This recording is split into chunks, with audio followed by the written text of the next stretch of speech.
کب سے پالیسی بنا رہے؟ اے برادران اسلام، اے مسلمان میرے بھائیوں، یہ فقیر آپ سے التجا کرتے ہیں، آئیے قرآن کی طرف آئیے،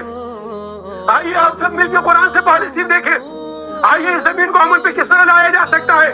اس زمین پہ عدل انصاف کس طرح قائم ہو سکتا ہے، اس زمین پہ امت مسلمہ کو دوبارہ عروج کس طرح مل سکتا ہے، اس زمین پہ دین کس طرح مقدم ہو سکتا ہے، اس زمین پہ مسلمان دوبارہ کس طرح سرخرو ہو سکتے ہیں، اس زمین پہ کس طرح محمد مصطفیٰ صلی اللہ علیہ وسلم کی ہم کس طرح قائم ہو سکتی ہے، اس زمین کے اوپر اللہ وحدہ لا شریک کی وحدانیت کس طرح قائم ہو سکتی ہے، اس زمین سے کفر و شرک کس طرح ختم ہو سکتا ہے، اس زمین سے سود کا نظام کس طرح ختم ہو سکتا ہے، اس زمین سے یہ ناانصافیت کس طرح ختم ہو سکتی ہے، اس زمین پہ مساوات کس طرح قائم ہو سکتی ہے، اس زمین پہ عدل کس طرح آ سکتا ہے۔ آئیے قرآن کی طرف آئیے، خدا را قرآن کو کھولیے، خدا را قرآن کو پڑھیے، قرآن کو اپنے لیے رہنما بنائیے، دیکھیے، یاد رکھیے، یہ دین زمین پہ جب تک کہ آپ دین کو مقدم نہیں سمجھیں گے، آپ اس زمین پہ مقدم نہیں ہو سکتے، جب تک آپ اپنے نبی کو مقدم نہیں سمجھیں گے اس وقت تک آپ زمین پہ معظم نہیں ہو سکتے، جب تک کہ آپ اللہ وحدہ لا شریک کی وحدانیت کو قائم کرنے کے لیے نہیں اٹھیں گے آپ اس زمین پہ امت وسطیٰ نہیں بن سکیں گے۔ برادران اسلام، آپ نے بننا ہے،